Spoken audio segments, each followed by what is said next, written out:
Hi guys, my name is Ritesh and I welcome you to my channel India's Tech Things Again. So last mutual fund के part में भी discuss the type of mutual fund और किस mutual fund में हम कौन से asset class में इन्वेस्टमेंट करते हैं. नाउ अगर हम सब ने इन्वेस्टमेंट करने का मन बना लिया या किसी ने पहले ही म्यूचुअल फंड में इन्वेस्टमेंट कर रखा है, so the bigger question come here कि किस म्यूचुअल फंड का टैक्स ट्रीटमेंट क्या होता है. हम सभी म्यूचुअल फंड में या इक्विटी स्कीम में इन्वेस्टमेंट करते हैं, लेकिन जब टैक्स की बारी आती है then we go to tax consultant या हम चार्टर्ड अकाउंटेंट ढूंढते हैं.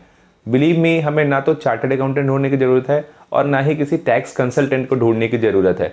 बहुत छोटी सी बातें हैं, बड़ी बेसिक सी बातें हैं. अगर ये मैं 5 या 10 मिनट का भी वीडियो कवर करूँगा या ज़्यादा से ज़्यादा 10 या 15 मिनट का ये वीडियो करूँगा, इस वीडियो को देखने के बाद अपने सारे म्यूचुअल फंड के टैक्सेशन आप खुद ही कर पाएंगे. अपने इनकम टैक्स रिटर्न में कितना टैक्स आपको म्यूचुअल फंड की कमाई से दिखाना है या कितना आपको टैक्स नहीं देना है, कौन सा टैक्स एग्जेम्प्टेड है, कौन सा टैक्स एग्जेम्प्टेड नहीं है, वो सारी चीज़ें इस वीडियो के ख़त्म होते ही आप जान जाओगे. और एक तरह से अपनी पर्सनल इन्वेस्टमेंट के लिए you'll be treating yourself as a tax consultant. So let's start this video on. तो म्यूचुअल फंड के टैक्सेशन के समझने के पहले हमें 2 चीज़ें समझनी बड़ी ज़रूरी हैं दोस्तों. वो चीज़ें क्या हैं? वो चीज़ें हैं कि म्यूचुअल फंड में आखिर कमाई होती कैसे है, रिटर्न आते कैसे हैं. तो इन चीज़ों में म्यूचुअल फंड में 2 टाइप के रिटर्न आते हैं. एक तो होता है कैपिटल गेन, दूसरा होता है डिविडेंड इनकम. अब कैपिटल गेन सबसे पहले समझते हैं कि कैपिटल कैसे आती है. तो सब जैसे ही नाम से ही पता चलता है कि अगर मैंने 1 लाख रुपया लगाया किसी भी म्यूचुअल फंड स्कीम में, चाहे वो इक्विटी हो चाहे वो डेट हो, तो 1 लाख रुपया मेरा कैपिटल हो गया. इस कैपिटल को सपोज मैंने साल भर के लिए इन्वेस्टमेंट करी और साल भर के बाद मैं उस इन्वेस्टमेंट को तोड़ता हूँ या साल भर के बाद म्यूचुअल फंड को रिडीम करता हूँ, टेक्निकल भाषा में बोलें तो. इक्विटी में अगर मैंने स्टॉक मार्केट में इक्विटी म्यूचुअल फंड में पैसा लगाया, 1 साल के बाद सपोज वो वैल्यू 1,15,000 हो जाती है, तो 15,000 is my capital gain on that investment. Same अगर डेट में भी मैंने पैसा लगाया है और डेट में वो 1 लाख मेरा अगले साल 1,10,000 हो जाता है, तो 10,000 is my capital gain on that investment. तो एक तो ये कैपिटल गेन हमें समझ आ गया कि कैपिटल गेन क्या होता है, और इसी कैपिटल गेन पर हमें टैक्स देना पड़ता है. तो आपको समझना बड़ा जरूरी था कि कैपिटल गेन आखिर होता क्या है. दूसरी टाइप की इनकम होती है डिविडेंड इनकम. तो डिविडेंड में क्या होता है कि म्यूचुअल फंड स्कीम की एएमसी के पास जो अनडिस्ट्रीब्यूटेड प्रॉफिट रहता है, उस प्रॉफिट को वो री इन्वेस्टमेंट ना करके किसी भी पर्टिकुलर स्कीम में इन्वेस्टर के हाथ में वो रिटर्न डिस्ट्रीब्यूट करते हैं. तो उस डिस्ट्रीब्यूशन में पहले ही टैक्स लग गया होता है, वो मैं बाद में डिस्कस करूंगा कि उससे पहले कौन सा टैक्स लगा होता है. तो वो टैक्स फ्री इनकम कस्टमर के हैंड में आती है. तो एक होती है ये, दूसरी होती है डिविडेंड इनकम. तो हमें अब 2 तरह की एसेट क्लास में कमाई में पता चल गई कि first is capital gain and second is dividend income. अब आप सबसे पहले हम कवर करते हैं जो हमारा पहला टाइप का म्यूचुअल फंड होता है, यानी इक्विटी म्यूचुअल फंड. तो इक्विटी म्यूचुअल फंड में टैक्स कैसे लगता है और क्या क्या ट्रीटमेंट होता है उस टैक्स का. तो इक्विटी म्यूचुअल फंड का अगर मैं होल्डिंग पीरियड मानूं 1 साल, अगर आपने इन्वेस्टमेंट कोई आज करी, सपोज 1 जनवरी को करी और 31 दिसंबर के पहले आपने पैसे निकाल लिए, यानी कि होल्डिंग पीरियड आपका 12 महीने से कम रहा, तो अगर आपने उसके पहले पैसे निकाले तो वो शॉर्ट टर्म कैपिटल गेन में आएगा. तो इक्विटी में कैपिटल गेन की डेफिनेशन का जो पीरियड है उसको 1 साल बोलते हैं. 1 साल से ऊपर का अगर इन्वेस्टमेंट आपने होल्ड करा तो वो लॉन्ग टर्म कैपिटल गेन में आ गया. सपोज आपने पिछले साल 1 जनवरी को कोई इन्वेस्टमेंट करी थी और आपने 2020 में मार्च में वो पैसे निकाले, यानी 15 महीने तक आपने अपने इन्वेस्टमेंट को म्यूचुअल फंड में होल्ड करके रखा, तो ये जो होगा ये आपका लॉन्ग टर्म कैपिटल गेन में आएगा. और जो आपने 31 दिसंबर के पहले पैसे निकाल लिए वो आपका शॉर्ट टर्म कैपिटल गेन में आएगा. तो इक्विटी में हुए कैपिटल गेन पे कैसे टैक्स लगता है, वो ऐसे लगता है. अगर आपने साल भर के पहले पैसा निकाला, यानी आपको short term capital gain tax हुआ, शॉर्ट टर्म कैपिटल गेन आपको हुआ, तो उसमें short term capital gain tax आपको लगेगा. वो टैक्स कितना होता है? वो टैक्स होता है 15%. जी हाँ दोस्तों, 15%. मगर आपने सपोज 1 जनवरी को 1 लाख रुपया मार्केट में पैसा डाला और 6 महीने बाद आपको मार्केट से 15% यानी 15% की रिटर्न मिली और 1,15,000 हो गई आपकी वैल्यू. आपने सोचा कि इस पैसे को मैं निकाल लेता हूँ, आपको उस पैसे की ज़रूरत है, आप मार्केट में और रिस्क नहीं लेना चाहते, तो यू हैव टू पे 15% ऑन द गेन. जो आपको 15,000 रुपये का गेन हुआ था उस म्यूचुअल फंड में इन्वेस्टमेंट करने से, उसमें आपको 15% टैक्स देना पड़ेगा. अब आता है लॉन्ग टर्म कैपिटल गेन. तो लॉन्ग टर्म कैपिटल गेन अभी 2 साल पहले ही उसमें अमेंडमेंट हुआ था। पहले long term capital gain tax free होता था, मतलब इक्विटी में आप 1 साल के बाद अगर कोई भी स्कीम में बेचते हैं तो उसमें आपको कोई टैक्स नहीं देना पड़ता था, लेकिन वो इस गवर्नमेंट ने 2 साल पहले चेंज कर दिया। तो मतलब चेंजेस क्या आए हैं, अगर आपका capital long term capital gain 1 lakh रुपए से ज्यादा है, जी हाँ 1 लाख रुपए से ज्यादा है, तो आपको टैक्स देना है, अदरवाइज आपको टैक्स नहीं देना है। तो इसका एग्जांपल मैं आपको समझाता हूं। आपने किसी भी म्यूचुअल फंड के इक्विटी स्कीम में 10 लाख रुपए के इन्वेस्टमेंट 1 जनवरी को करी और 1 साल के बाद यानी अगले साल आप फरवरी या मार्च में यानी 14 या 15 महीने के बाद उसको रिडीम करने मार्केट में गए, तो 10 लाख में सपोज आपको जो रिटर्न मिलती है वो 12% की रिटर्न मिली, यानी 1,20,000 का रिटर्न मिली। तो 1,20,000 का return which is more than 1 lakh rupee, उस पर आपको 10% का long term capital gain tax देना पड़ेगा। अगर यही आपका जो कैपिटल गेन है, लॉन्ग टर्म कैपिटल गेन, आपको रिटर्न सिर्फ 8% या 7% की मिली होती और आपका जो रिटर्न होता 80 या 90 हजार होता 10 लाख रुपए में, तो आपको कोई भी टैक्स नहीं देना पड़ता। तो with in a financial year अगर आपकी 1 लाख रुपए से ज्यादा की इनकम है, अगर आपने मतलब 1 साल के बाद जो लॉन्ग टर्म कैपिटल गेन है आपको 1 लाख रुपए से ज्यादा है, तो यू हैव टू पे 10%। और अगर 1 लाख रुपए से कम है तो आपको कुछ भी टैक्स नहीं देना। तो फायदे का सौदा तो अभी भी है। अगर आप लॉन्ग टर्म कैपिटल गेन बचाना चाहते हैं, मतलब इक्विटी में पैसा भी कमाना चाहते हैं और टैक्स भी बचाना चाहते हैं, तो फायदे का सौदा है। 1 लाख रुपए एक साल से ज्यादा का इन्वेस्टमेंट होराइजन रखिए और 1 लाख रुपए से नीचे का अपना अगर आपका प्रॉफिट है तो आपको कोई टैक्स नहीं देना है। लेकिन हाँ, अगर कमाई ज्यादा है, आपको 1 लाख रुपए से आपने ज्यादा कमाया, तो थोड़ा बहुत टैक्स देना तो गवर्नमेंट को हमारी जिम्मेदारी भी होती है। तो इक्विटी म्यूचुअल फंड का टैक्सेशन आपको समझ आ गया होगा। Short term capital gain tax is 15%, long term capital gain tax is 10% if it is more than 1 lakh rupees.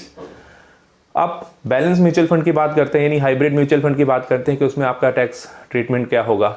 तो अगर hybrid mutual fund equity oriented है, इक्विटी ओरिएंटेड का मतलब है कि अगर 65% से ज्यादा उस म्यूचुअल फंड की होल्डिंग इक्विटी में है, तो वो इक्विटी म्यूचुअल फंड की तरह ही ट्रीट होगा, यानी उस पे भी इक्विटी वाला जो टैक्स ट्रीटमेंट है, short term capital gain tax 15% और long term capital gain tax 10%, वो वही लगेगा।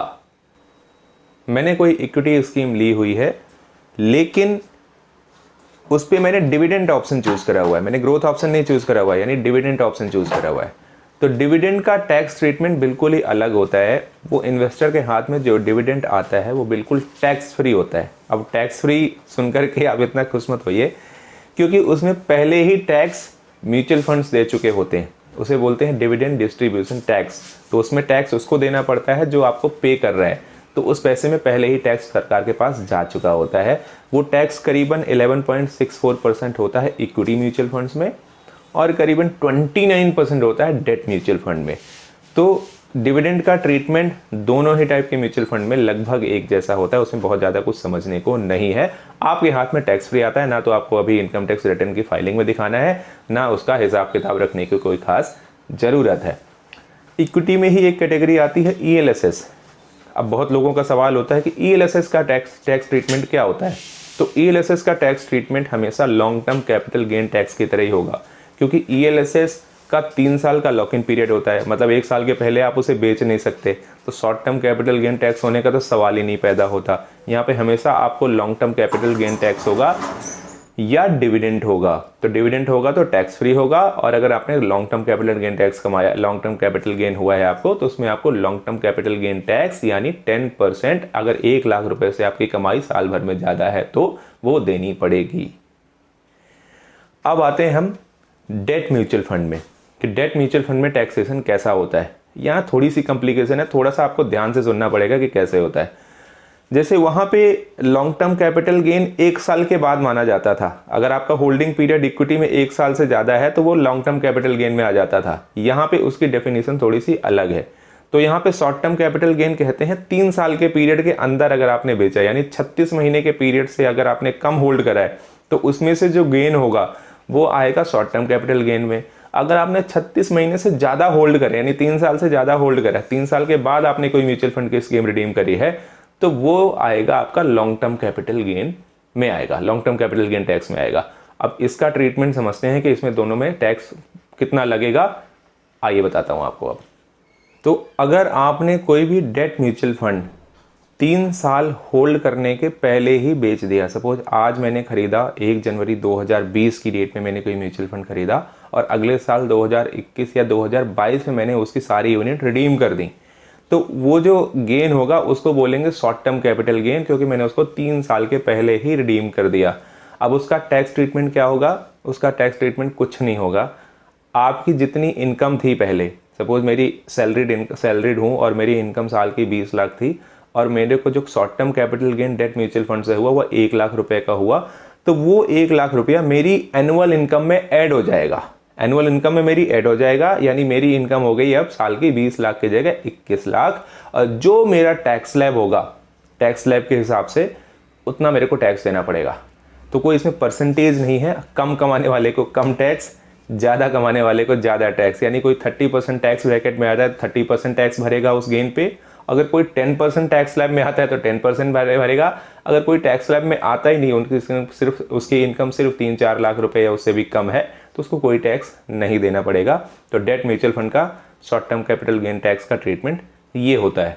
अब बात करते हैं long term capital gain tax की। Long term capital gain tax यानी कोई भी डेट म्यूचुअल फंड की स्कीम जो आपने 3 साल से ज़्यादा होल्ड करी, यानी 36 महीने के बाद बेची। अब वो 3 साल के बाद आप बेचो, 4 साल के बाद बेचो, 5 साल के बाद बेचो, वो ट्रीटमेंट सेम ही होगा।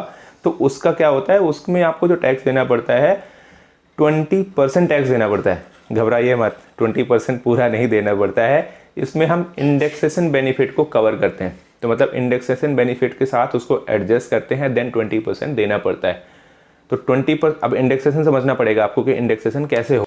तो पहले हम समझते हैं कि इंडेक्सेशन होता क्या है और ये कैसे काम करता है।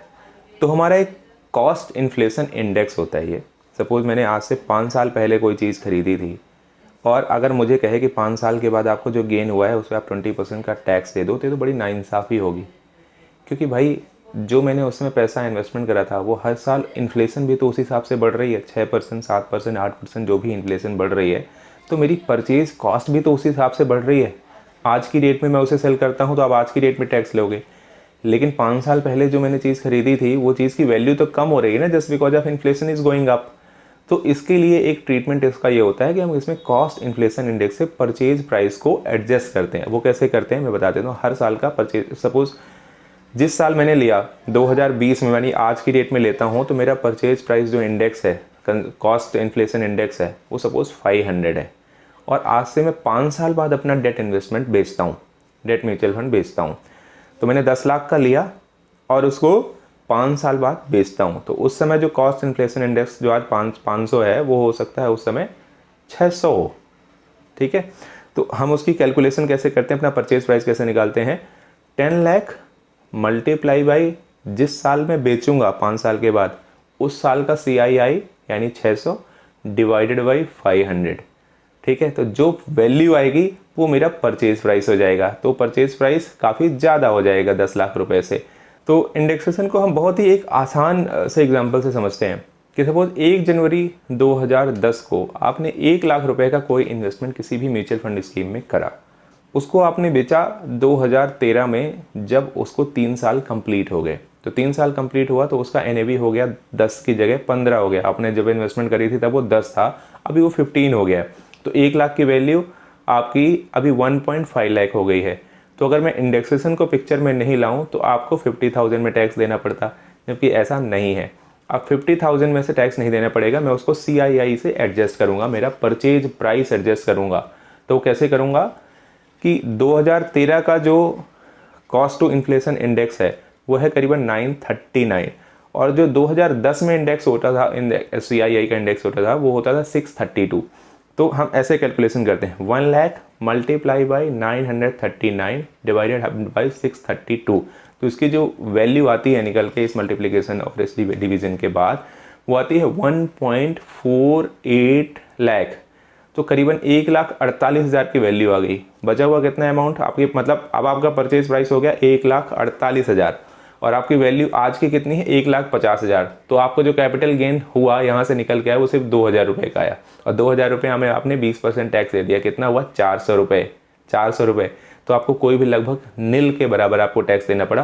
तो इंडेक्सेशन का बेनिफिट अगर आप डेट म्यूचुअल फंड में इन्वेस्टमेंट करते हैं तो ये होता है। तो जो बड़े इन्वेस्टर होते हैं वो एफडीज क्यों नहीं कराते, वो हमेशा डेट म्यूचुअल फंड में क्यों जाते हैं, क्योंकि उन्हें इंडेक्सेशन के साथ टैक्स बेनिफिट होता है। अगर आप एफडीज कराते हो तो वहाँ तो टीडीएस का हिसाब किताब है, वहाँ कोई इंडेक्सेशन का बेनिफिट नहीं होता, आपकी इनकम के हिसाब से आपको टैक्स देना पड़ेगा। और ज़्यादातर जो बड़े इन्वेस्टर होते हैं वो कितने परसेंट की कैटेगरी में आते हैं, 30% की कैटेगरी में आते हैं।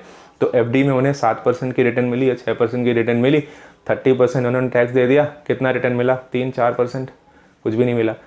यही डेट म्यूचुअल फंड में अगर उन्हें सपोज सेम रिटर्न उन्हें 7 से 8% की रिटर्न मिली, लेकिन उनका जो टैक्स आउटगो हुआ वो ज़्यादा से ज़्यादा आधा % या 1% हुआ टोटल इन्वेस्टमेंट पे, तो जो एक्चुअल रिटर्न आई 7-8% वो उतनी ही रह जाती है, उससे थोड़ी सी कम हो जाती है, ½ % के आसपास। तो इसीलिए हमेशा डेट म्यूचुअल फंड विनर होते हैं एफडी के ऊपर, यानी एफडी को वो बीट करते हैं। तो आज हमने समझा इक्विटी म्यूचुअल फंड में short term capital gain tax, इसको एक बार रिवाइज कर देता हूँ। इक्विटी म्यूचुअल फंड में short term capital gain tax is 15%, long term capital gain if the return is more than 1 lakh rupees in a year तो 10%। ELSS में भी सेम ट्रीटमेंट होगा, long term capital gain tax लगेगा। Dividend चाहे date में मिले चाहे इक्विटी में मिले, मुझे उसमें कोई टैक्स नहीं देना, यानी इन्वेस्टर को कोई टैक्स नहीं देना, सारा का सारा टैक्स पहले से ही पे कर दिया गया है। पे कर दिया गया है मतलब फ्री नहीं है, वो पहले से पे कर दिया गया है, लेकिन आपकी झंझट नहीं है कि आपको इसको कहाँ डिक्लेयर करना है, क्या करना है। और डेट में अगर आपने 3 साल के पहले करा तो वो कहते हैं उसको शॉर्ट टर्म कैपिटल गेन, और वो आपकी इनकम में ऐड हो जाता है। और अगर आपने 3 साल के बाद बेचा है तो tax rate is 20% after adjusting your inflation, यानी इंडेक्सेशन का बेनिफिट लेने के बाद वो टैक्स का ट्रीटमेंट होता है। तो this was all about taxation on mutual fund. आगे आने वाली वीडियोस में हम ऐसे ही किसी इंटरेस्टिंग टॉपिक के साथ आएंगे जो आपकी पर्सनल इन्वेस्टमेंट में आपकी हेल्प करेंगे। Till then keep watching my channel and please subscribe it. तो आप ऐसे सारे वीडियो जो आपके रियल लाइफ में आपको कहीं ना कहीं काम आएंगे तो आप उन्हें मिस ना करिए। Thank you for watching us.